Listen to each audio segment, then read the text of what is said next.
Chi. Okay na. Diyan mo na. Diyan mo na. Tatawagin pa kita eh. So ayan, tinatawagan na po natin yung magsasalita ngayong hapon. Ayan, tinatawagan ko po si Ron Daniel Garcia. Ayan, bigyan naman palakpalak.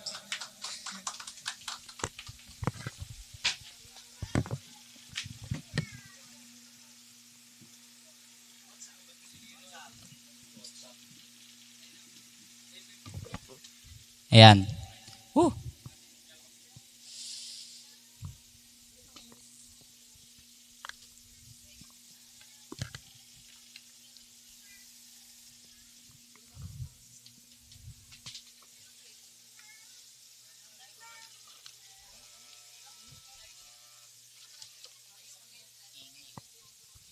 Ayan. Gandang hapon po sa ating lahat. Let me just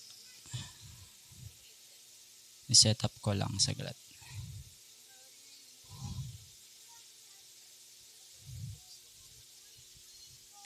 So, ayun. Sino dito yung maliban sa akin sino dito yung maraming kwento? Sabi ngang maliban sa akin. Ayan. So, siguro naman sa araw-araw natin, palagi tayong one way or another nakakapagkwento. Kahit na sa mga formal meetings, kunwari, magkikwento ka sa boss mo, magre-report ka. Essentially, pagkikwento 'yon. Diba? Sa trabaho or sa mga casual meetings, sa mga kaibigan natin. Kunwari, meron siyang na-miss, magkikwento siya. Kanina si Allen nagkwento, 'di ba? Si Tita Ana kanina nagkwento. So, yung pagkikwento, actually, part siya ng everyday life natin. No? And, na-realize ko na sa lahat ng creation ni Lord, explicitly, tao yung makwento.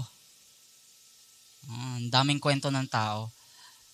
Yung mga hayop, meron silang form of communication for sure, pero tayo yung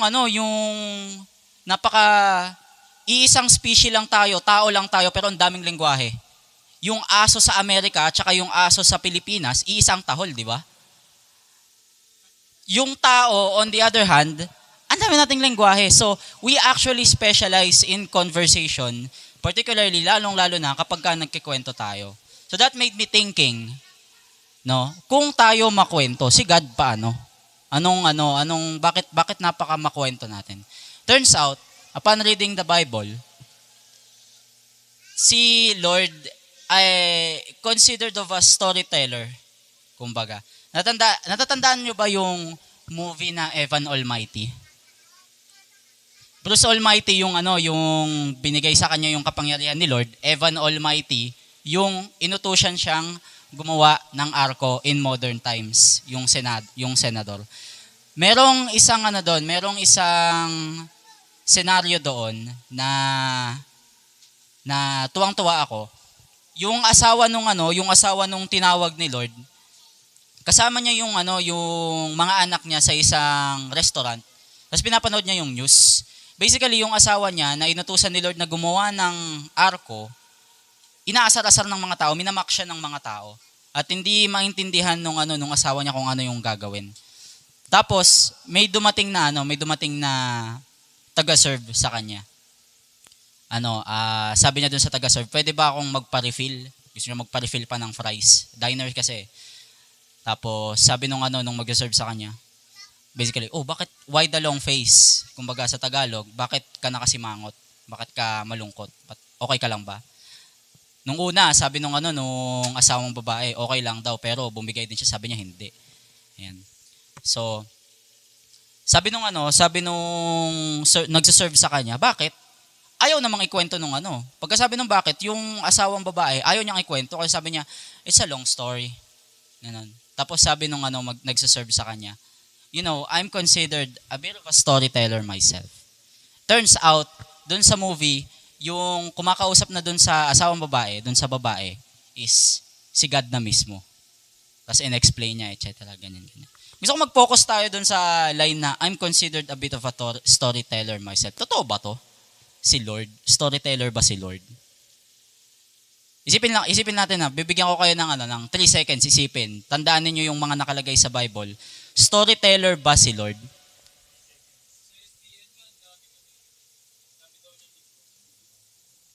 Ano? Storyteller ba si Lord? Naisip na ba ninyo yung mga nakalagay sa Bible? Storyteller ba si Lord?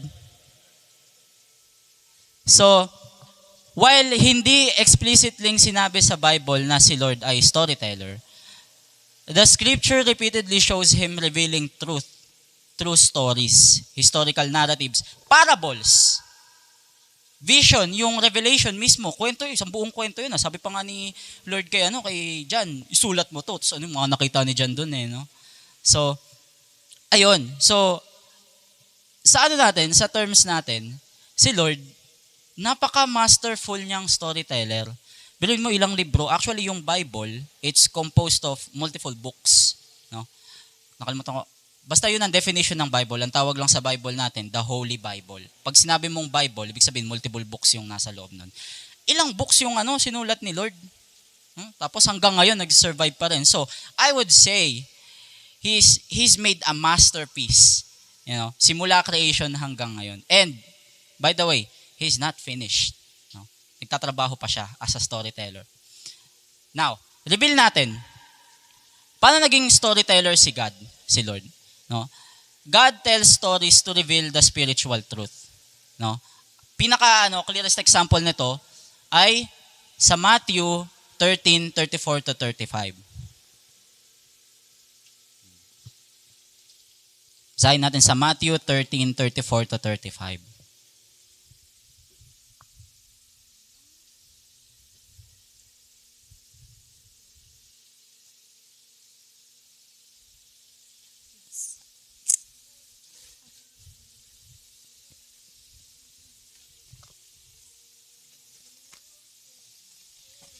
Please.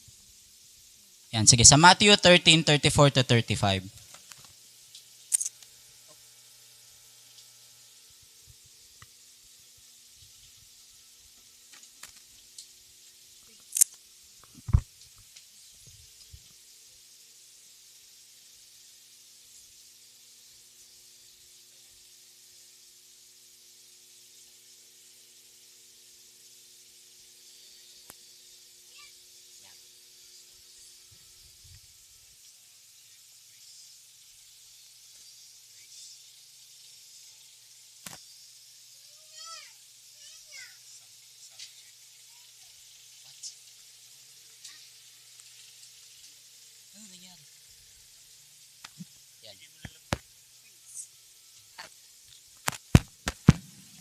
Praise.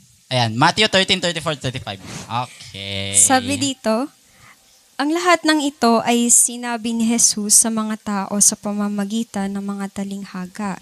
At wala siyang itinuro sa kanila ng hindi sa pamamagitan ng talinghaga. Sa gayon, natupad ang sinasabi ng propeta. Magsasalita ako sa pamamagitan ng mga talinghaga. Ihahayag ko ang mga bagay na inilihim mula pa ng likhain ang daigdig. Ayan. So, mahilig gumamit si Jesus ng talinhaga. In fact, yun talaga yung ginagamit niya para i-reveal yung kingdom of God. Ano ba yung mga parable na pinakita ni Lord? Yung parable of the tenants, yung parable of the vineyard, yung grape vineyard, tapos yung parable about sa yun na nga tayong parable sa tenants, yung yung magtatanim sila ng trigo, tapos yung kaaway, nagtanim din ng damo, ng masamang damo. Pagka nung nakita nung mga manggagawa, sabi, anong gagawin? Bubunutin din ba natin yung yung mga masamang damo? Sabi nung may-ari, wag, hayaan yung tumubo, baka kasi mabunot din yung mga trigo mismo.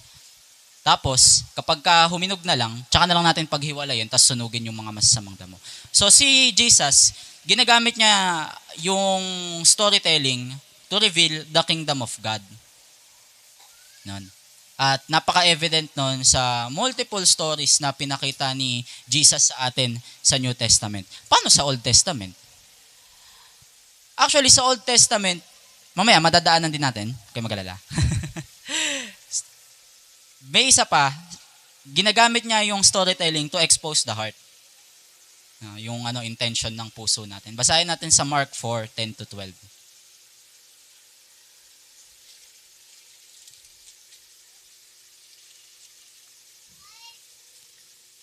Or Mark 4:10-12. Yeah, Mark 4:10-12.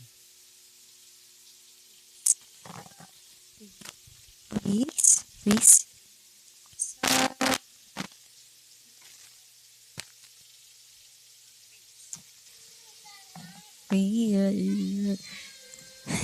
Sabi dito sa Mark 10:10-11, 10-12.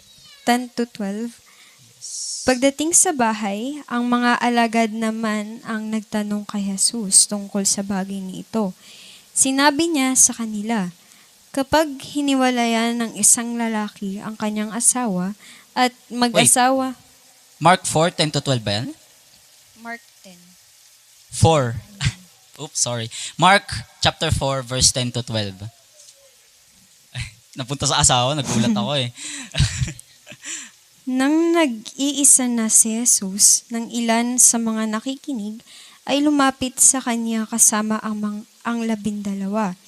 Hiniling nilang ipaliwanag niya ang talinghaga. Sinabi niya, ipinagkaloob sa inyo ang karapatang maunawaan ng kahiwaga tungkol sa kaharian ng Diyos. Ngunit sa iba na nasa labas, ang lahat ng bagay ay tinuturo sa pamamagitan ng talinghaga. Nang sa gayon, tumingin man sila ng tumingin ay hindi sila makakita. At makinig man sila ng makinig ay hindi makakaunawa. Kung hindi sila ganito, nagbalik loob na sana sila sa Diyos at napatawad sila. Ayun. So, it exposes the heart in a way na sa mga kinikwento ni Jesus na parables, kailangan yung puso mo naka-align sa Kanya. Or else, sabi nga doon, when they see what I do, they will learn nothing. When they hear what I say, they will not understand. Otherwise, ibig sabihin, kung hindi, they will turn to me and be forgiven. You know, si Jesus or si Lord in general, ginagamit niya yung storytelling to call people to repentance. Evidently, doon sa parable of the prodigal son. So, ayan na pako na natin, si Lord ay storyteller. No, ako, in knowledge ng iba dito sa loob ng simbahan, ay, tinatry kong maging storyteller, ako din mismo. Gusto kong gumagawa ng mga stories. Actually, pangarap ko maging film director. And idol ko yung mga sikat na director, sila Steven Spielberg. Steven Spielberg is an author, hindi siya director. Si Christopher Nolan, mga yan, sino ba yun? Si Anderson something. Basta yun. So, nakakalimutan kong tumingin sa sa yung pinakamagaling na storyteller sa atin, which is, yun nga, si God. And lately konting testimony lang, lately na-realize ko na sa paggagawa ko ng stories, malaki yung ang dami kong pinag-aaralan yung elements ng story, yung plot, yung setting, yung venue, ano pa ba? Yung mga elements ng ng stories, etc., ganyan, yung rising action, yung climax, yung resolution, ganon. Pero kung maghahanap ako ng inspiration sa storytelling, bakit hindi pa ako pumunta sa sa master mismo, which is si Lord? And ilan na rin naman ay nagawa niyang story, and it survived for thousands of years. Unlike yung mga story ng mga tao na, I guess hanggang ngayon lang magiging sikat yung story ni Spider-Man. What about 100 years later? Diba? So, iba pa rin yung yung storytelling ni Lord. And ayun. So, nire-reveal ni Lord yung spiritual truth through storytelling. Pangalawa, ginagamit niya yung story to confront sin. Tandaan niyo yung yung nangyari kay David at saka kay Prophet Nathan. Sa 2 Samuel 12:1-7. Basahin natin saglit yung 2 Samuel 12:1-7. Kung anong nangyari doon.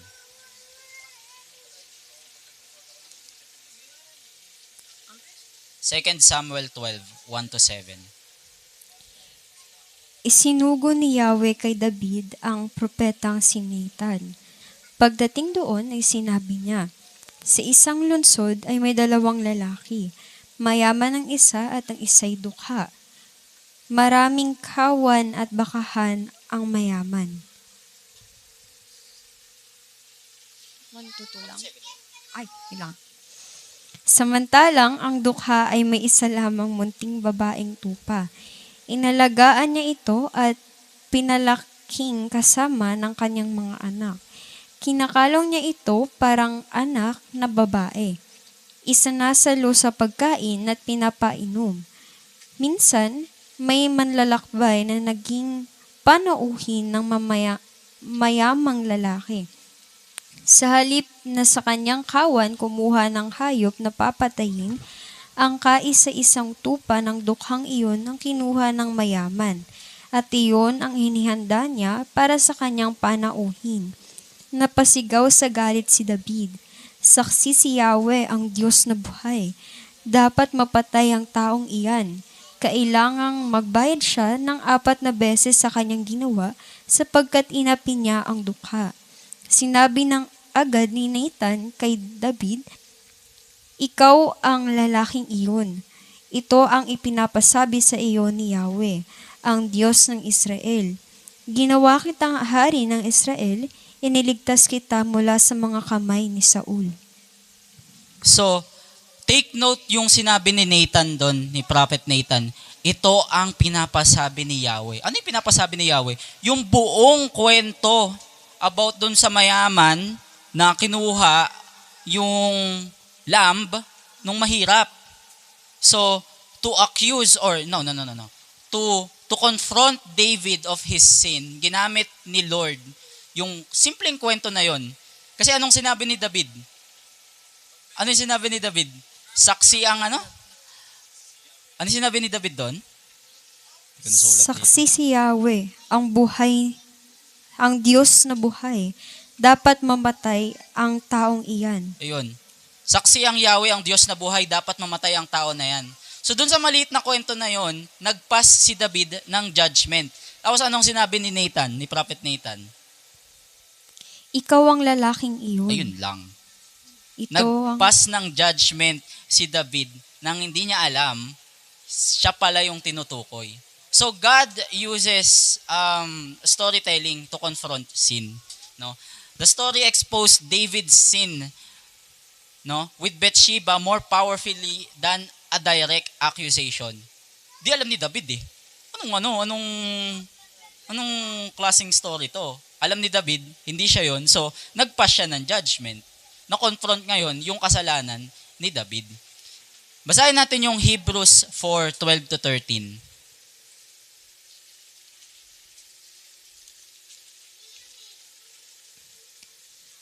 Ang salita ng Diyos ay buhay at mabisa, mas matalas kaysa alinmang tabak na sa magkabilay may talim.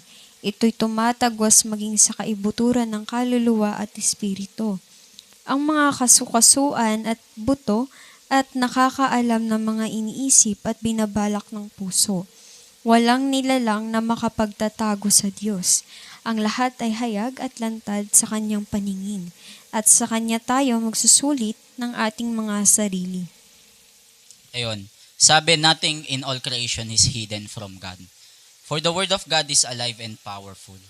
You know, yung kapag nag-storytelling si Lord, hindi lang siya basta kwento.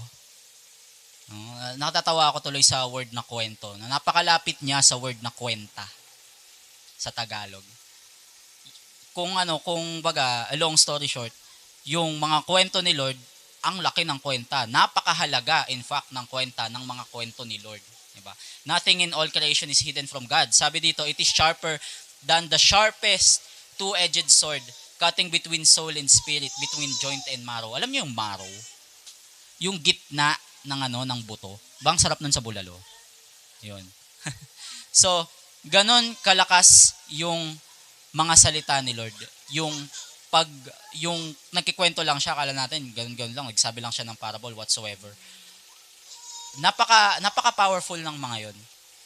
And sa pangatlo nating point, God gives prophetic stories and symbolic narratives. May use kasi yung mga kinikwento ni Lord, hindi lang para to evoke an emotion, katulad ng mga nababasa nating story, ng mga napapanood natin. Hindi lang para makaramdam tayo ng entertainment, hindi lang para makaramdam tayo ng awa dun sa fictional character.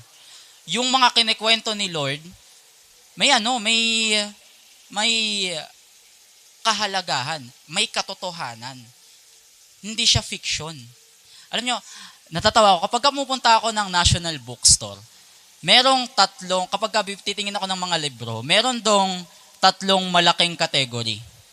Fictional, which is familiar tayo, yung mga gawa-gawang story lang. Non-fictional, which is either autobiography or news or basta anything na nangyari sa katotohanan. Guess what? Nasaan yung Bible? Di ba sabi ko 3? Meron siyang sariling category, which is devotional. Di ba?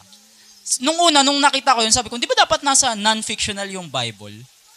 Pero kasi, sa non-fictional section, anong gagawin ko sa buhay ng tao na to? So what? Yung pag sinabing devotional, salita ng Lord yung binabasa mo. Actual truth yung hinahanap mo pag pumunta ka sa devotional section ng National Bookstore. At nung una na sabi ko, napaka-skeptical naman nun. Bakit kailangan nila ng pangatlong category para sa Bible? Pero doon ko na-realize na, actually, it does need its own category. Kasi hindi siya basta-bastang non-fictional lang. Hindi siya basta buhay lang ng isang tao. Sulat to ng Diyos. Storytelling to ni Lord. No? At napakahalaga nun sa atin, mga prophetic stories to, mga symbolic narratives to. Yung nangyari kay Hosea, nung pinakasalan niya si Gomer, sa Hosea chapter 1-3, no? Pinakita doon ni Lord yung pagmamahal niya sa Israel. No? Yung mga stories na nakita ni Ezekiel from Ezekiel chapter 4-5, they became living stories of the coming judgment. These are not merely illustrations, they were divine messages in narrative form. So napakahalaga ng mga salita ng Diyos, hindi to basta-basta. No? At isa pa, pang-apat, God reveals Himself through redemptive history. Sige nga, i-summary nga natin yung buong storya ng Bible. Genesis, anong nangyari sa Genesis 1-2? Creation. So, gumawa si Lord. Genesis 1-2. Chapter 3, ano nangyari? The fall of man. Aray ko. Pangatlong chapter pa lang ng Bible, the fall of man agad. No?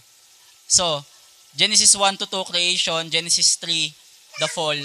Then, sumunod yung covenant ni Lord sa Israel. Inaano lang natin sinasummarize lang natin ng oversimplification ng Bible basically. Yung covenant ni Lord sa Israel. Biruin mo, si Lord na yung nag-create. Yung kinreate na niya yung nagkamali. Hindi ba dapat yung nagkamali yung mag-promise? Ang nag-promise si Lord. God's covenant with Israel.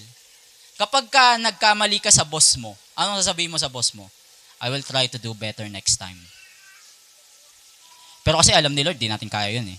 So, siya na yung gumawa ng covenant sa Israel. And then, blah, blah, blah, blah, ang dami pa nangyari sa Old Testament. Sumunod, the coming of Christ. Fulfillment ng prophecy ng buong Old Testament. Dumating si Jesus, yung magsasalba sa ating lahat. Ano nangyari?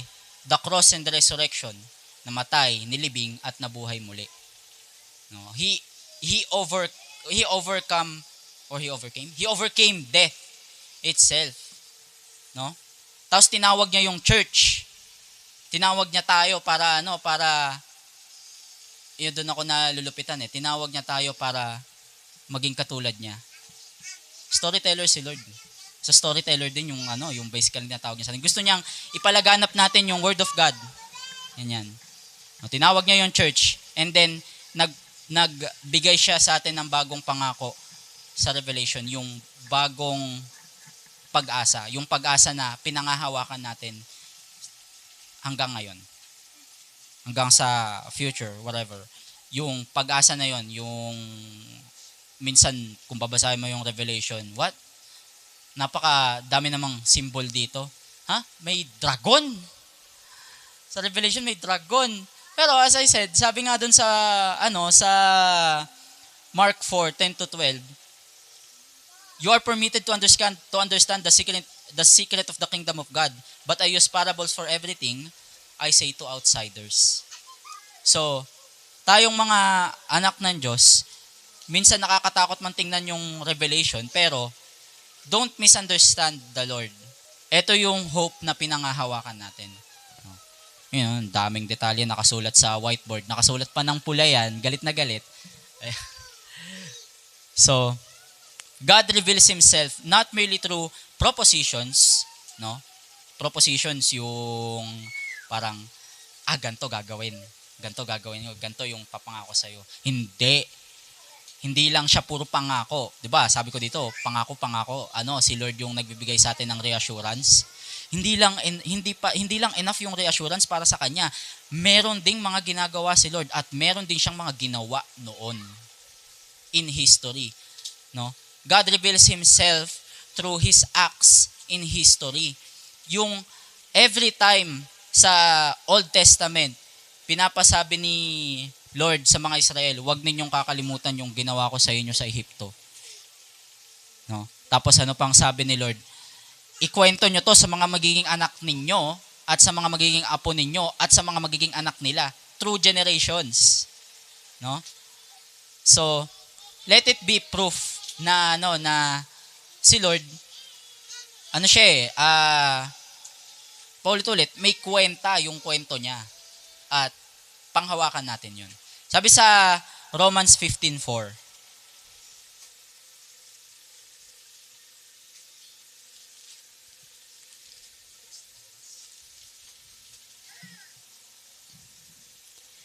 Anumang nasa kasalutan noon pang una ay nasulat sa ikatututo natin, upang sa pamamagitan ng pagtitiis at sa pagpapalakas ng loob mula sa kasulatan ay magkaroon tayo ng pag-asa. ayun, the scriptures were written long ago to teach us. Yung mga kwentong nilagay ni Lord dyan sa Bible ay maging lesson sa atin. No? And also, hindi lang yon, we learn from the past and we cling to the promise for the future. Tapos, reassurance for the present. Pambihira. Buong lifetime mo actually kompleto yung tinatawag na providence, or ano ba sa Tagalog ang providence? Yung paggabay ni Lord sa'yo. Buong buhay mo, past, present, and future. Sabi dun sa 1 Corinthians 10-11, ako na magbabasa, ganun din ganun din yung idea dun sa Romans 15:4. These things happened to them as examples for us. They were written down to warn us who live at the end of the age. No? So, yung mga nasulat sa Bible, they are warning to us. Mga example sa atin. Kita naman natin doon, yung pagmamahal ni Lord sa Israel, yung pagmamahal ni Lord sa sangkatauhan. No? Maging sa atin yun, maging example sa atin yun, parang gano'n. Ayan. And, sabi kanina, saan ngang Saan ngang Philippians 1? Tama ba? Philippians 1:6 ba yun? Pakibasa na. Ayan. Ayun yung tinutukoy ko kanina na hindi pa tapos si Lord. Natitiyak kong ang mabuting gawang pinasimulan sa inyo ng Diyos ay Kanyang lulubusin hanggang sa araw ni Hesukristo. So, ayun. Kanyang lulubusin. So, hindi pa tapos si Lord. Tapos, tumingin daw tayo sa mga example noon in history kung anong ginagawa ni Lord. So, anong ginagawa ni Lord ngayon? God invites people into His story. Alam nyo ba yung buong Bible na yan, sinulat yan para kay Jesus. Lahat ng creation, ginawa para kay Jesus. Kalimutan ko lang kung saan yun. 1 John? I forgot. Hindi ko nalagay sa sa note ko yung Bible verse. Pero iniimbitahan niya tayo sa story niya, sa storytelling niya. Mga example, si Abraham, si Moses, si Ruth, si Peter, si Paul. Si Abraham, anong klaseng story meron yung kay Abraham? The story of faith.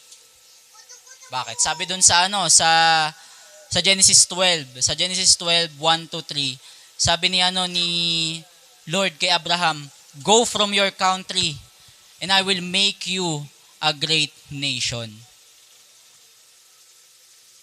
Kunwari, pumunta ako sa bahay ninyo, natutulog ka, tapos binulungan kita. Lumayas ka, tapos ako bahala sa'yo, bibigyan kita ng libo-libo, ganyan-ganyan. Maniniwala ka ba agad? Sa akin? Ako? Wow! Ay. Yun yung nangyaring sitwasyon kay Abraham eh. Na-realize niya na si Lord yun. So, he clung into the faith. Naniwala siya. Abraham's story is not primarily a man with great faith, but about a God who faithfully keeps His promises. No? Through Abraham, no, yung pananampalataya ni Abraham, yung covenant ni Lord nag-result sa Messiah. Basahin natin yung Galatians 3:16.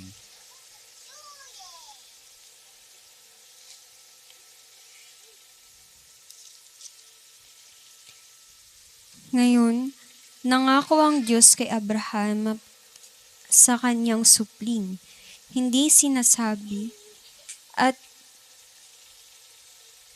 sa kanyang mga supling, na ang tinutukoy ay marami kundi, at sa iyong supling, na iisa ang tinutukoy at ito'y si Kristo.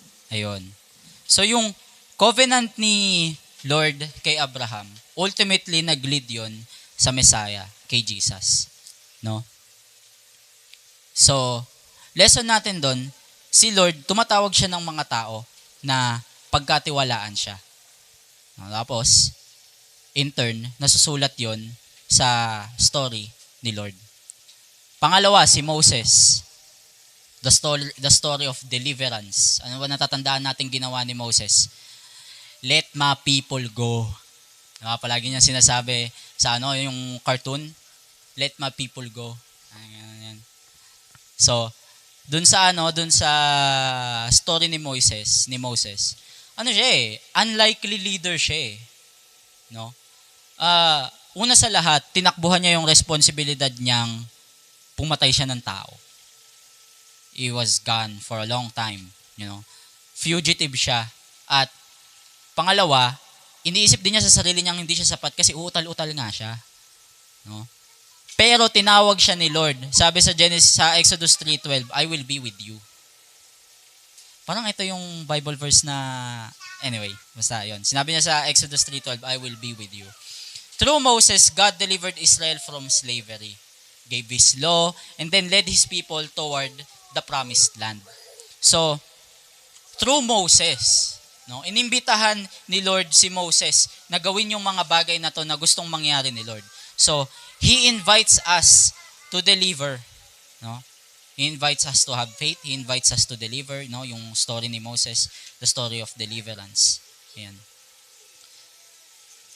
Si Lord, most commonly din, ngayon ko lang natandaan, ginagamit niya yung mga ordinary people to make extraordinary chapters. Si Moses, na-lead niya yung Israel, isang buong bansa. Maglalakad isang buong bansa. Imagine mo sa Pilipinas yun. Joke lang, imposible kasi archipelago tayo, puro isla-isla tayo. Pero noong time na yun, buong bansa maglalakad papunta sa promised land. Imagine that. Imagine the logistics. Yung pagli-lead. Sinong TL dito ngayon? or at least nagkaroon na ng leadership role sa trabaho nila. Ang hirap.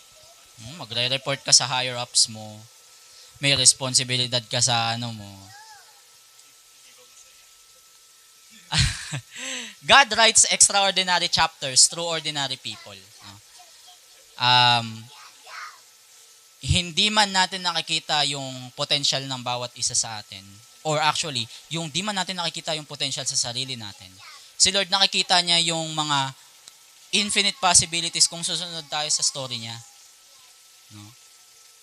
Ayun. Move tayo kay Ruth, the story of redemption. No? Nung sa story ni Ruth, kung familiar tayo kay Ruth, no? Na-meet niya si Boaz. At yun yung naging asawa niya. Tapos, naging anak niya, wait, nasa na yung notes ko dito? Hindi na-update. Ayun, naging anak nila si Obed, then naging anak nila si Jesse, then si King David. Down the line is actually Jesus. No, sa story ni Ruth, the story of redemption, God redeems broken lives, no? Wini-welcome niya yung outsiders sa covenant niya. And that's mas yun ngayon, mas effective yun ngayon, mas nakikita natin yun ngayon. Meron pang ang di ba? Meron pang ang mini-mention sa New Testament na Gentiles and Jews, di ba? Considered tayo doon, nasa Gentiles tayo. Pero sabi ni Lord, binibigay din niya yung salita pati din naman sa mga Gentiles. Actually, sa Old Testament pa lang, pinrapisi na yon. So, what seemed like an insignificant story, no? Napakalit lang ng story ng Ruth. Actually, kapag naggaganon ako ng Bible, nahihirapan akong hanapin yung Book of Ruth. Or di ko lang kabisado. Ewan ko, napakaliit lang ng story na yon. Pero pagdating sa New Testament, doon pa pala galing yung genealogy ni Jesus. Basahin niyo yung Matthew 1. Nung nagde-devotion ako ng per chapter ng Matthew or ng New Testament, actually ni-skip ko ang genealogy. Kasi naman anong igalagay kong message dun sa genealogy, ay ang genealogy yung yung kung sinong tatay nito, sino yung lolo niya, at sino yung lolon-lolo nun. Ayun.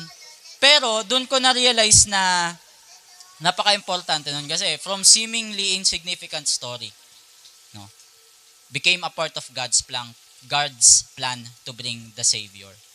No life is too ordinary. Buryong ka sa buhay mo, akala mo walang nangyayari sa buhay mo. Paggamit ka kay Lord, ang daming mangyayari sa buhay mo. Speaking of madaming mangyayari sa buhay mo, Paul, the story of mission. No? Hindi boring yung buhay ni Paul eh. Nag-persecutor of the church siya nung una eh. Boring ba yun? Siguro, stressful, pero merong mga taong nag-e-enjoy persecuting others. I don't know about Paul. Pero, Paul began as Saul, a persecutor of the church. No? Convinced siya na nagsuserve siya kay Lord sa Ama while opposing Christ. Convinced siya doon. At yun yung mission niya sa buhay. Pero kinonfront siya ni Jesus pagdating sa Acts 9, doon sa Damascus. Doon sa papunta pa siya ng Damascus.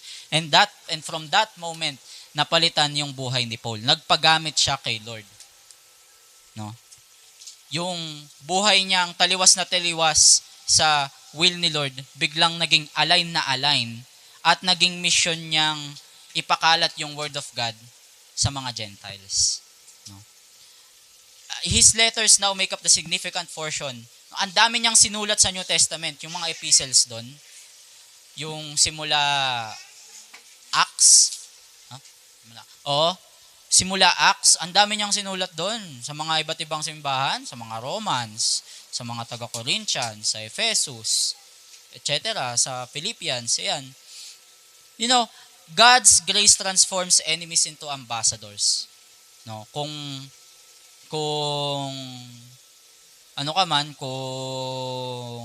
iniisip mong beyond saving ka na, gano'n. Hindi. Basta tawagin ka ni Lord at magpagamit ka kay Lord, magiging busy ang buhay mo. Sige, hindi ka lang basta-basta tatambay diyan. Palagi mo nang iisipin kung ano yung ginagawa mo, yun ba yung kalooban ni Lord. More on that later, no? And then Peter, the story of restoration. Yung story ni Pedro, taas baba eh. May tawag ang mga tao doon ngayon emotional roller coaster. Si Peter, doon sa Mark 8:29, no, sinabi niya, you are Christ, you are the Christ. Tinanong siya ni Jesus, sino ako para sa inyo? And ang sabi ni Pedro, kayo ang Kristo. Tapos sabi ni Lord, mabuti. Hindi yan galing sa'yo, kundi galing yan sa Espiritu, ganun. So, convinced siya na si Jesus ay Christ. And yet, Peter denied Jesus 3 times. No? From someone na convinced na ito na yung Christ, ito na yung Messiah. He still managed to, deny Jesus 3 times. No? Humanly speaking, dininay niya si Jesus 3 times. Yung story ni Pedro, tapos na dapat dun. Pero hindi. Nirestore siya ni Christ. Pataas na naman. Kanina pababa. Pataas na naman. So, full of highs and lows talaga yung story ni Pedro. And dun sa John 21, paulit-ulit siyang tinanong ni Jesus, do you love me? Yes siya ng yes. Hanggang sa sumama yung loob niya. Nagtampo siya. Tapos, sabi ni Jesus sa kanya, feed my sheep. Yun yung naging next na role ni Peter pagkatapos siyang i-redeem, pagkatapos siyang salbahin ni Christ, pagkatapos niyang magpagamit kay Christ. Patali-taliwas man siya, ginamit pa rin siya ni Lord, no? Para maging witness, no? Yun. Failure is not the final chapter when Christ is the author. No? Most commonly sa mga story, may protagonist, may antagonist. And for the lack of better words, palaging ang protagonist ang nagtatagumpay at nagfe-fail ang antagonist and then end of the story. Hindi. Kay Lord, may pag-asa lahat, may pag-asa tayo, may second chance tayo na binibigay si Lord sa atin. No? Yun.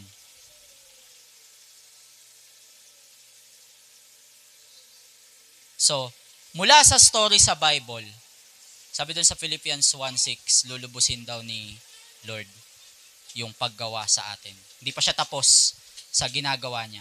From their story sa Bible to our story, no? Yung call sa New Testament, no?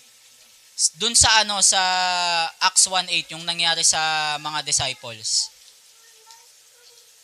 Acts 1:8. Basahin natin yung Acts 1:8. Subalit tatanggap kayo ng kapangyarihan pagbaba sa inyo ng Espiritu Santo, at kayo'y magiging mga saksi ko sa Jerusalem, sa buong Judea at Samaria, at hanggang sa dulo ng daigdig. So he actually continues writing his redemptive story. No, yung story ng ng salvation, hindi pa tapos. And iniimbitahan niya tayong sumali sa story na yun. Imagine, a story that has been going from the creation until today. Makakasama ka sa story na yun. Napaka parang ang taas ng honor na yun. No. Yung maging extra ka lang sa movie ng paborito mong artista, tuwang-tuwa na eh. No, makita mo lang yung artista na iniidolo mo sa actual, tuwang-tuwa ka na eh. Paano kung maging part ka pa ng buhay niya? Paano kung maging part ka pa ng story na ginagawa ni Lord? No? May call sa atin na na magpakalat ng ng Word of God, yung tinatawag na ngayon, the Great Commission sa Matthew 28 nga ba yun? No? Tinatawag niya tayong i-continue or ipalaganap yung kwento ni Christ. Biloy mo yun, yung kinikwento mo na hindi na yung kapitbahay ninyong nabuntis ng maaga. Ang kinikwento mo na si Jesus na. No? Ang hindi na yung kinikwento mo yung mambabackstab ka pa. Ang ikinikwento na natin yung story na ni Jesus, and that actually affects people. Alam niyo, ang isang storyteller, ang pinakagusto niyang or ang pinaka-mission niya sa mga stories niya ay maapektuhan yung readers niya positively. What better story to tell there is than the Bible? No? Ang epekto nito sa buhay ng tao, pagbabalik kay Lord, repentance, salvation, etc. Lahat. Isang buong package sa loob ng isang libro.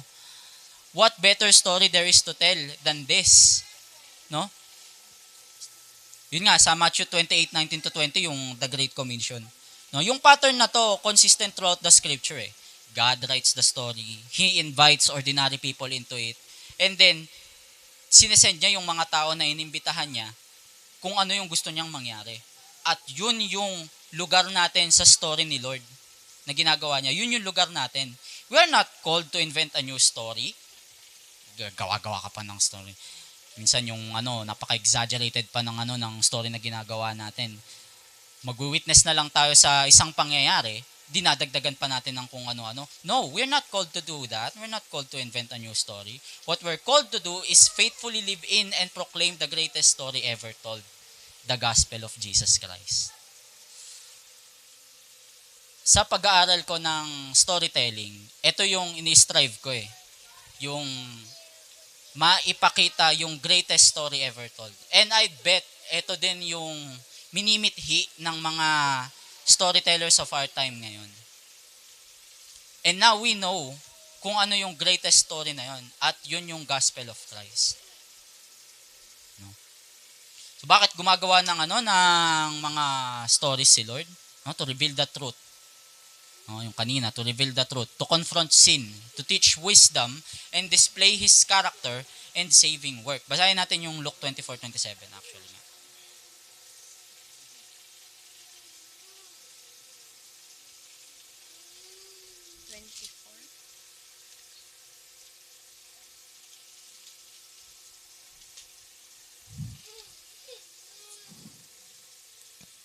At ipinaliwanag sa kanila ni Jesus ang lahat ng sinasabi sa kasulatan tungkol sa Kanya, simula sa mga aklat ni Moises hanggang sa mga sinulat ng mga propeta. He displays His character and saving work. Diyos na ang naggawa ng story na to. No? This is the greatest story ever told. This is the GOAT. No? The greatest of all time. Huh? Hindi si Messi, ay joke lang. Hindi Ferrari, ay joke lang. Ito yung the GOAT, greatest of all time, the greatest story ever told. And ano pa ba yung ibang storya na gusto mong ikwento sa kaibigan mo, sa nanay mo, sa tatay mo? Ito na lang, huwag nang kung ano-ano. Yung mga story ni Lord, tandaan natin, hindi siya for mere entertainment. No? They reveal His character, expose the human heart. They call people to repentance and proclaim His plan to redeem the world. Napaka-importante nito. Hindi to basta entertainment lang. Napakaganda nito. Napakahalaga nito. No? No.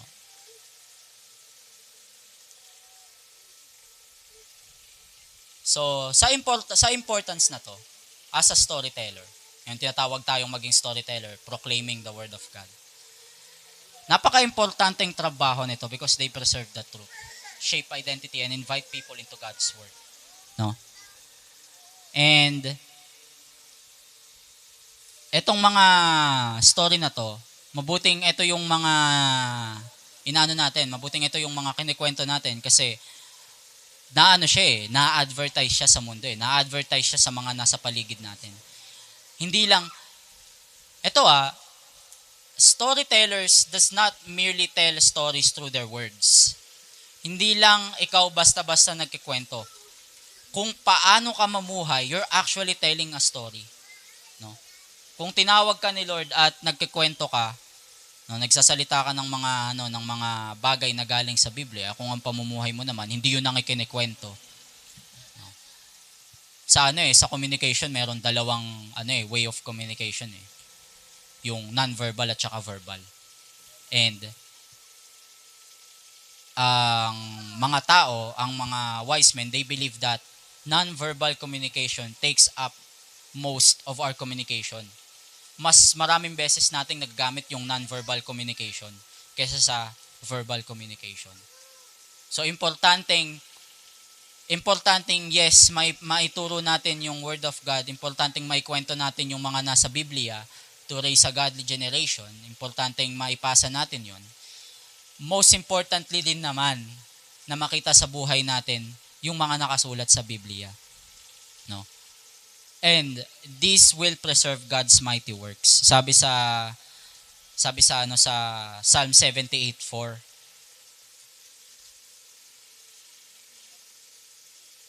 Itong mga kwento na to, yung mga kwento na to ang tinutukoy sa Psalm 78:4.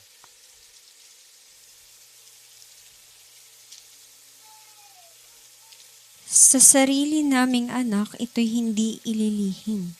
Ito'y aming isasaysay sa sunod na lahi namin. Mga gawang tinutukoy ay lubhang kahanga-hanga, na si Yahweh ang gumanap mga gawa niyang dakila. Yan din yung idea sa Deuteronomy 6:6-9 at saka sa Joel 1:3. God's words were never meant to remain private. They were meant to be passed on. May nalaman ka sa Bible, i-share mo. Mabuti yung nalaman mo sa Bible eh. Hindi ka naman manchichismis eh. No? Hindi rin naman sinusuportahan ng Bible manchismis. So, kung manchichismis ka at sinasabi mong galing sa Bible, baka mamaya, fictional na yung storytelling mo, hindi na non-fictional. Aray ko. No? So, they were meant to be passed on. Itong mga storya na to. Stories reveal who God is. Yun nga, sabi sa Matthew 13. Saan nga yun? Sa Matthew 13, yung part ng yung may quotation marks na, yung I will speak to you in parables.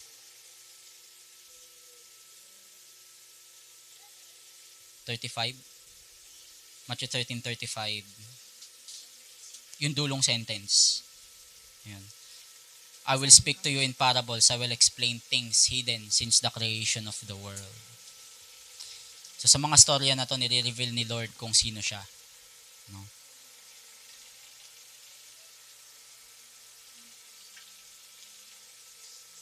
Paano ka magiging storyteller? Kung in the first place, hindi mo alam kung ano yung storyang ikikwento mo. No? Sabi sa Acts 1:8. Tingnan yung Acts 1:8.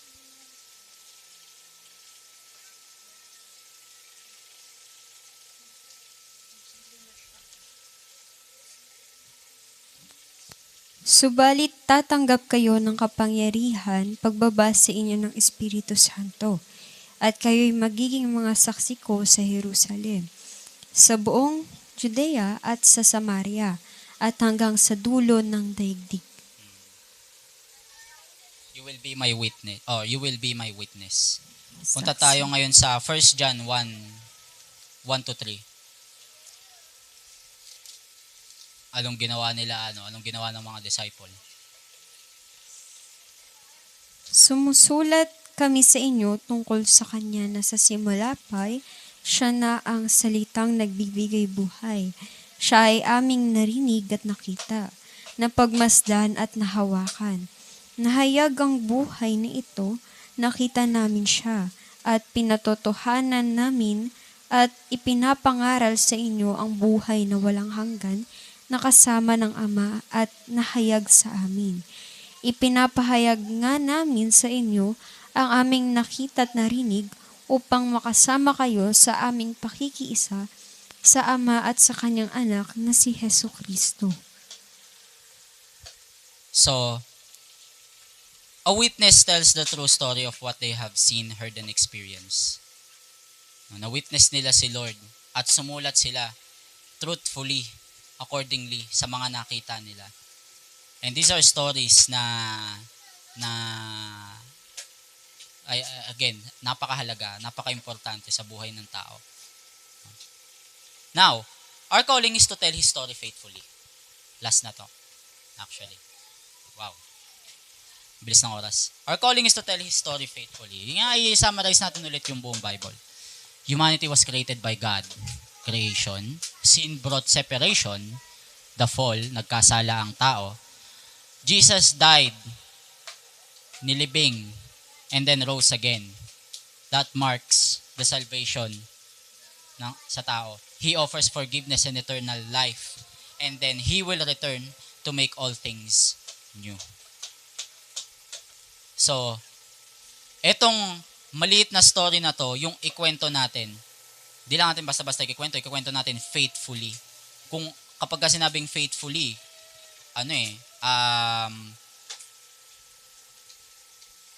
hindi siya, iba yung faith sa faithfully eh.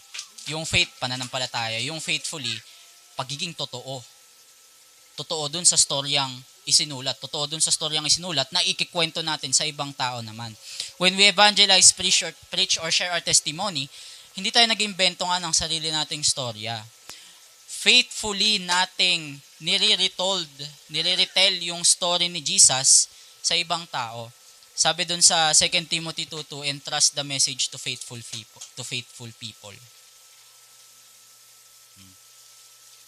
Si Abraham, faithful siya eh. So, in-entrust ni Lord sa kanya yung covenant. Sa kanya siya nakipagtipan. Faithful siyang tao eh. Yung The Great Commission sa Matthew 28, ayun. Every believer, as a conclusion, every believer is a storyteller. Hindi lang dahil sa gumagawa tayo ng message, hindi lang dahil sa nag-share ako ng word sa inyo, hindi siya basta-basta choice lang. It's actually something that we were entrusted with.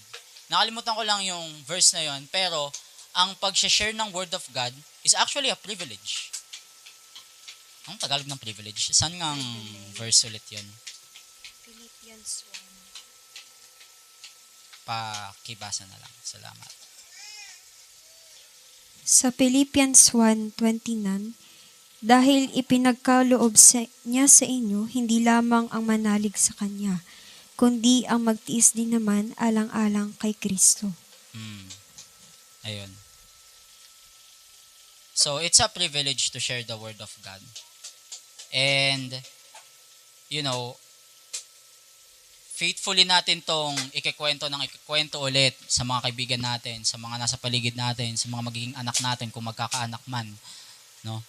And it's not our job to make the story more impressive. Kapag may nangyayari sa atin, kapag ikwento natin sa kaibigan natin, minamanipula pa natin yung mga details eh. No? Gagawin pa natin mas impressive eh. Sasabihin nung bata, wala ka sa lolo ko. Malaki yung bayabas. Sasabihin nung isang bata, mas wala ka sa lolo ko, mas malaki yung bayabas niya. So kung sa tutusin, wala na rin naman na tayong maidadagdag sa Bible. How would you make something already impressive more impressive? Sulat na to ni Lord. Abang, kapal naman ng mukha mo kung dadagdagan mo pa ng detalye eh. Ang ganda-ganda na ng story ni Lord na ginawa niya, dadagdagan mo pa ng kung ano-ano. We just need to tell it truthfully, boldly, faithfully, so that others may believe. Storytellers. Kwento lang kala mo kay kwento lang, pero, ay nako. Dinescribe ni Pablo na yung pag-share ng Word of God, yung preaching the Word of God, yung parang, I believe, yung pinaka-importante or the greatest gift of them all. Yun. Saan nga ulit yun?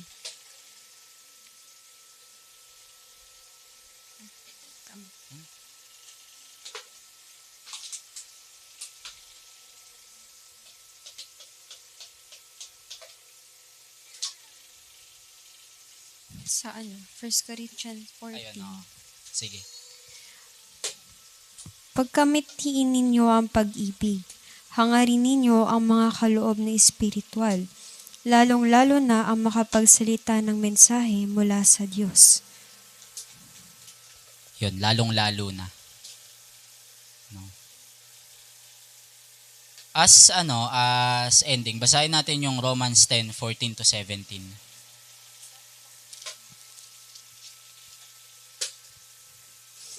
Paano naman sila tatawag sa Kanya kung hindi sila sumasampalataya? Paano sila sasampalataya kung wala pa silang napakinggan tungkol sa Kanya? Paano naman sila makakapakinig kung walang mangangaral sa kanila? At paanong makakapangaral ang sinuman kung hindi siya isinuko? Tulad ng nasusulat, o kay gandang pagmasdan ang pagdating ng mga nagdadala ng magandang balita. Okay, gandang pagmasdan ng pagdating ng mga nagdadala ng magandang balita. So, kung tama nga naman yung logic niya doon, paano nga naman sila maniniwala kung in the first place walang magsasabi sa kanila, no? And sa mga ikikwento natin sa mga kaibigan natin, sa mga nasa paligid natin, ikwento na natin yung the greatest story ever told. Ang ganda nga naman tingnan o pagmasdan ng kaibigan mong papasok sa discussion ninyo, tapos good news ang ibibigay. Hindi bad news.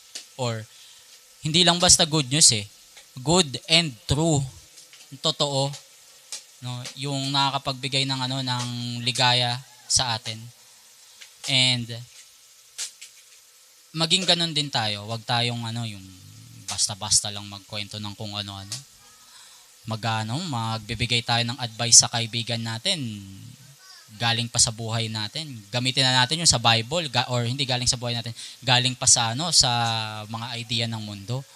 Gamitin na lang natin yung sa Bible, ikwento na lang natin sa kanila kung anong mga nangyari sa Bible, one way or another. So, ayun. God is a storyteller. At iniimbitahan niya tayo sa storyang ginagawa niya. And this is the greatest story ever told. Yun lang.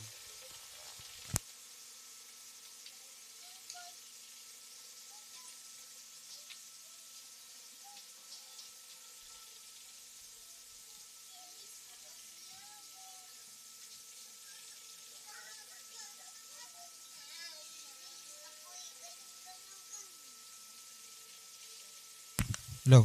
Yan, salamat sa Diyos. Ang Biblia. So, tama po yun,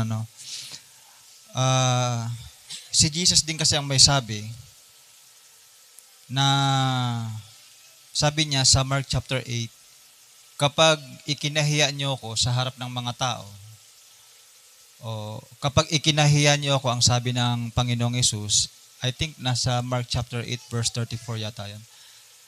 O somewhere doon.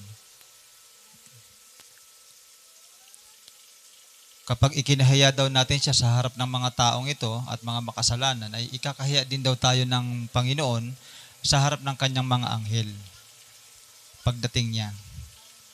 Nakita mo? 34, 38, or 36? 38? 38 daw. Kapag ikinahiya ninyo ako at ang aking mga salita sa harap ng mga taksil at makasalanang mga tao sa panahong ito, ikakahiya rin kayo ng anak ng tao. Pagparito niya, nataglay ang dakilang kapangyarihan ng kanyang ama at kasama ang mga banal na anghel. Ayan. Halimbawa, nasa sitwasyon kayo na, may nakikipagkwentuhan kayo sa tao. Tapos, usually kasi kapag nagkakwentuhan tayo, kadalasan parang nagbibigayan tayo din ng mga ideas Sometimes, marami tayong pagkakataon sa pagkikipag-conversation natin sa mga tao to share the truth. Kahit na sa pamamagitan ng simpleng pagsasalita. Hindi naman natin kailangan na sabihin na sabi nga sa Bible, ganto ganyan. Kahit na diretsuhin na natin. Kasi, tayo kasi, mas pinagmamalaki natin yung gospel. Mas pinagmamalaki natin yung salita ng Diyos sa harap ng mga tao. Siyempre, kanino ba natin yan dapat ipagmalaki? Eh di sa mga taong kausap natin.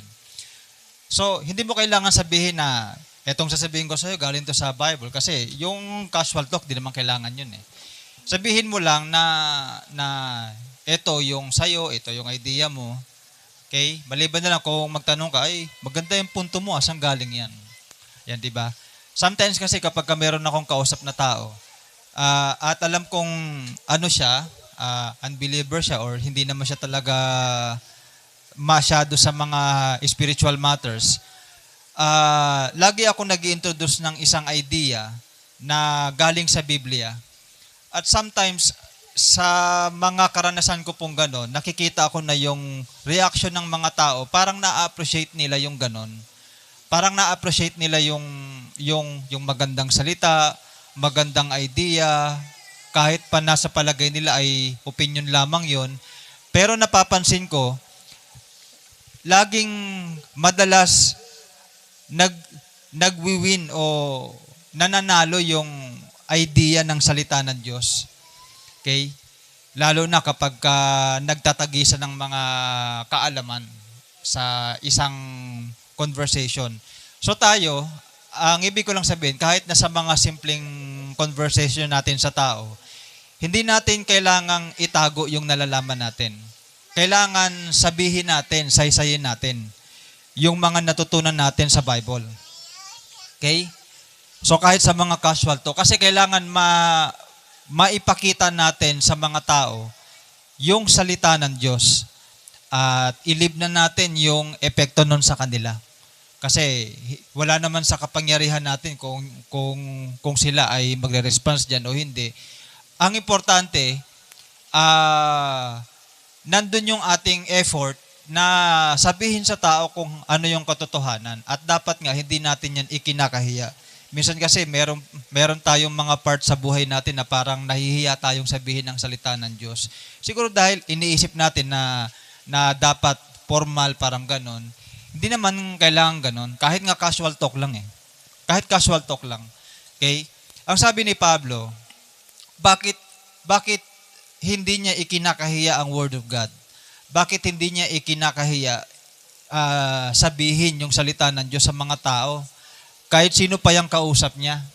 Sabi ng Biblia, according sa Romans chapter 1 verse 16, ito yung pahayag ni Pablo kung bakit sinasabi niya na hindi siya nahihiya. Yan, sige pakibasa. Hindi ko ikinahihiya ang magandang balita, sapagkat ito ang kapangyarihan ng Diyos para sa ikaliligtas ng bawat sumasampalataya, unay sa mga Hudyo at gayon din sa mga Griego. Ayan, pansinin natin yung kasing salita ng Diyos, ang sabi ng Biblia, sabi ng Bible, yung Word of God, kaya pala hindi yan ikinakahiya ni Pablo dahil yan daw ang kapangyarihan ng Diyos. E di lalo pala dapat tayong wag mahiya kasi kapangyarihan pala yun eh. So parang yung kapangyarihan ng Diyos lumalabas sa yung mga sinasabi. Di ba ang sabi ng Biblia, ang dila ay may kapangyarihan pumuksa o magligtas. O yung dila natin, meron ng kapangyarihan yun eh. Tapos susuportahan mo pa ng isang salitang makapangyarihan. Ano yung salitang makapangyarihan? O yung salita ng Diyos. 'Di ba? Na pagka nakikipag-usap tayo, kahit casual talk, magtiwala tayo sa salita ng Diyos na hindi natin ikinakahiya dahil may kakayahan yan na magligtas ng mga kausap natin. Okay? Meron niyang kakayahan na mag-save, magsalba ng buhay ng mga nakakausap natin. Lalo sa panahon natin ngayon, tandaan nyo, marami ngayon mga tao na merong mga problema, merong mga pinagdadaanan, hindi nila malaman kung anong desisyon ang kanilang gagawin, hindi nila mahintindihan kung marami silang gustong malaman patungkol sa buhay. Sino magsasalita nun sa kanila? Siyempre, walang iba kundi tayo ng mga nakakaalam. 'Di ba? O tayo kasi kapag tayo may nalalaman na, ibig sabihin, meron ka ng makabuluhang bagay na pwedeng masabi sa iyong kapwa. Okay? So, ang Word of God, hindi yan tinatago, yan ay inilalantad. Okay? Wag tayong mahiya. Wag tayong mahiyang sabihin yung salita ng Diyos sa harap ng mga tao. Kasi may kapangyarihan yan. At dapat pinagmamalaki natin na tayo ay nakatanggap ng salita ng Diyos. Ang sabi nga ni Pablo sa isang talata sa Biblia, sa 2 Corinthians chapter 10, verse 17, tulad ng sinasabi sa kasulatan, ang sabi niya, kung may nais ipagmalaki ang sino man sa inyo, ang ipagmalaki niya ay ang ginawa ng Panginoon sa kanyang buhay. So, tanungin mo sarili mo, mula nung nakaalam ka ng salita ng Diyos, ano nang naging epekto niyan sa buhay mo? Siguro naman meron na. Ano nang naging resulta ng pakikinig at pagsunod mo sa salita ng Diyos? 'Di ba? Siguro naman meron na. Amen. So kaya ang sabi ng Biblia, yung naging epekto ng salita ng Diyos sa buhay natin, wag nating ikahiya. Dapat nga pinagmamalaki natin yan. Bakit? Dahil gawa ng Diyos yan eh. Hindi ka nagbago dahil gusto mo, nagbago ka dahil nakatanggap ka ng salita ng Diyos. So, sinampalatayanan mo, sinunod mo, nakaranas ka ng pagbabago. Tama? So, kaya napakabuti ng Diyos dahil tumanggap tayo ng kanyang mga salita. Now, it's our chance sa magulong mundong ito na saysayin yung makapangyarihang salita na yan. Wag na wag nating ikakahiya ang salita ng Diyos kahit anong mangyari. Okay? Kaya yung mga apostol noong hunang panahon, kaya sila pinatay dahil pinagbabawalan silang mangaral ng salita ng Diyos. Pero mas ninais pa nilang sila ay i-persecute, pahirapan, para lang mas maipangaral pa ang salita ng Diyos. Alam nyo, mula sa panahon ng mga apostol nung sila'y namatay, okay, hanggang sa nung nagkaroon ng tinatawag na Catholic, kung matatandaan nyo sa history, ang gusto ng Katoliko, yung mga pari lang ang nagbabasa ng Biblia. Bakit? Dahil pinapangaral noong unang panahon na sila lang daw ang may karapatan na makaintindi niyan. Okay? So, dahil panahon yun ng mga medieval period, pagka merong Biblia ang isang normal na tao, pinapatay ng mga Katoliko at nasa batas nila yan. Yan yung isang dark side ng ating history. At maraming Biblia ang pinasunog ng mga Katoliko noong araw doon sa Roma dahil nga ang paniwala nila, hindi yan dapat binabasa ng mga tao. Bakit? Kasi kapag binabasa ng tao ang Biblia, lumalaban sila sa Katoliko. Bakit? Dahil na-expose yung mga malinturo ng Katoliko noong araw.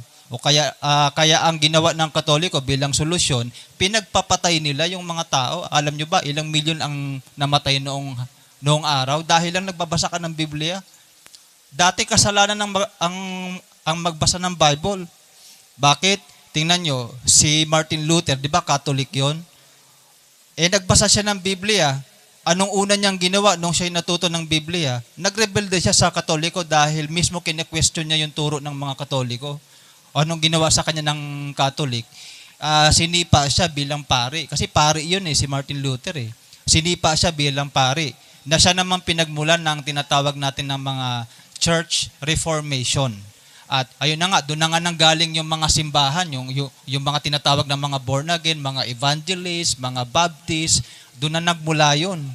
Kasi naglabasan niyang mga institution na yan dahil lang sa pagka-question doon sa Biblia ang tinuturo ng mga unang nagtuturo ng Bible. Mula nung naisulat yung Biblia, mula nung sinulat ni Jerome, yung Biblia. Ewan ko kung kilala niyo yun. Pero yung si Jerome, Catholic yun, siya yung nagsulat ng Biblia. Siya yung nag-translate ng Bible. Okay? Ngayon, nung pinag-aralan ko to, nakita ako, kahit anong gawin ng taong pilipitin ng salita ng Diyos, kahit anong gawin ng tao na sunugin ang libu-libong kopya ng Biblia, sa bandang huli, nanaig pa rin yung katotohanan. Diba? Nanaig pa rin yung katotohanan. Kahit pinigilan nila yung mga tao magbasa ng Biblia. Tingnan nyo naman sa ating panahon ngayon. Kalat na kalat ang Biblia. 'Di ba? So, hindi talaga natin mapipigilan ng katotohanan. Ang punto natin, pinapakita lang talaga ng Diyos yung kanyang salita, hindi mo maitatago. Hindi mo masisira yung salita ng Diyos, hindi mo maitatago ang salita ng Diyos. Yan ay lalabas at lalabas. Okay? So, sa ating panahon, medyo deceive lang talaga ang mga tao. Akala ng mga tao, ang pagpasok sa relihiyon, ang pagliligtas ng Diyos, mali yun. Ang pagsunod sa salita ng Diyos, ang kaligtasan ng tao. Okay? Kaya kahit halimbawa, nandirito tayo, nasa GTF tayo. 'Di ba? Kasi kung minsan, parang ang isip ng mga tao, ay, humiwalay na ako sa Katoliko, nag-born again na ako. Akala nila porket nag-born again sila, ligtas na sila. Hindi. Hindi ganon. Kahit born again ka, kahit Katoliko ka, kahit ano pang relihiyon mo, kapag hindi ka sumusunod sa Biblia, hindi ka rin maliligtas. Dahil ang kaligtasan ng tao, hindi naman nakabatay sa kung saan ka sumasama. Nakabatay ang kaligtasan natin sa ating katapatan ng pagsunod sa salita ng Diyos. Okay, syempre, kapag natututo ka ng salita ng Diyos, maghahanap ka ng mga samahan na talagang sumusunod sa salita ng Diyos, hindi lang sa ngalan ng relihiyon, sa ngalan ng katotohanan. Dahil nakakalungkot sa ating panahon, mga relihiyon ang nagtatago ng katotohanan. Mga relihiyon pa ang nagtitwist ng katotohanan. Yan ang nakakalungkot lang sa ating panahon. 'Di ba? Pwede tayong manira ng manira, pero kahit tayo dito, sa atin dito sa loob, kung hindi ka lang din sumusunod sa salita ng Diyos, hindi ka rin maliligtas. Dahil ang kaligtasan, again, nakabatay sa pagsunod natin sa salita ng Diyos. Isang bagay na lang na tayo ay matuto, pero ang talagang kaligtasan natin nasa pagsunod natin sa kanyang mga salita, sa katotohanan. Okay? So, mag-ingat tayo dahil tayo ng mga natututo ng salita ng Diyos ay inaasahan ng Diyos na maging masunurin. Kasi tandaan nyo, may sinasabi ang salita ng Diyos na ang sabi, mabuti pa sa inyo hindi nakakilala ng katotohanan. Kasi kapag nakakilala ka na ng katotohanan at hindi mo siya ina-apply, hindi mo siya sinusunod, mas matindi yung gagawing parusa ng Diyos sa atin. So mag-ingat tayo sa ating sarili.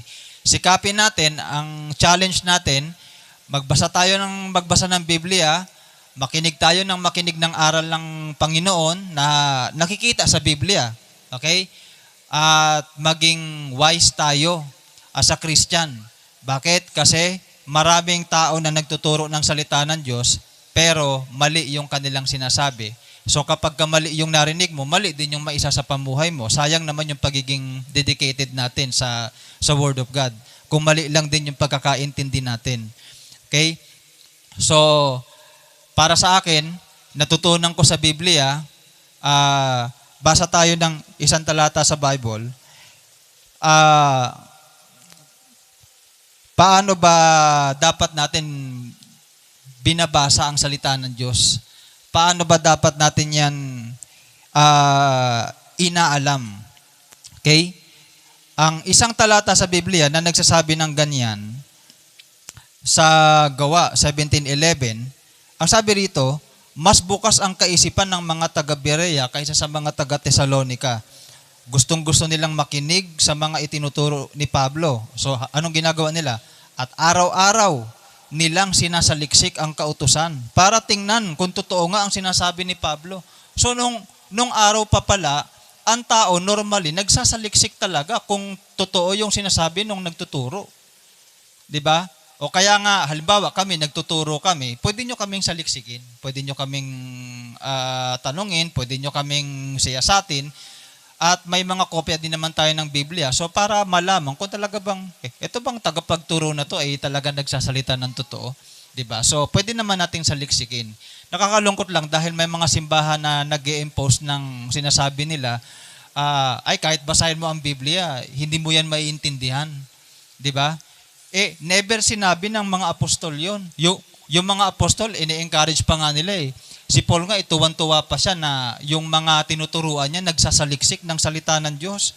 Maliban sa kanya na nagsasaliksik din. Yung tinuturuan niya nagsasaliksik din. Alam niyo, ang Biblia, sinasaliksik talaga yan. Ganyan binabasa ang Biblia. Hindi lang nabasa natin na inform tayo. Sinasaliksik natin, makita natin ang katotohanan, at pagka nakita natin ang katotohanan, isinasapamuhay natin. Okay? At syempre, ibinabahagi natin sa mga taong nakakasalamuha natin. Hindi tayo nakikipagdebate, kundi sinishare natin yung ating experience sa Word of God. Okay, tandaan niya, sinishare natin yung ating experience sa Word of God. Okay? Halimbawa, dati kang nagiinom, ngayon, nawala na yung pag-iinom mo dahil nakabasa ka ng salita ng Diyos. In-apply mo na bago, na-appreciate mo yung salita ng Diyos. Dati kang nagsisigarilyo, ngayon, tinigil mo na yung pagsisigarilyo dahil natutunan mo sa salita ng Diyos. Ayaw pala ng Diyos nun. Dati kang nangangalunya, ngayon, tinigil mo na dahil nakita mo sa salita ng Diyos yung pinagbabawal pala yan.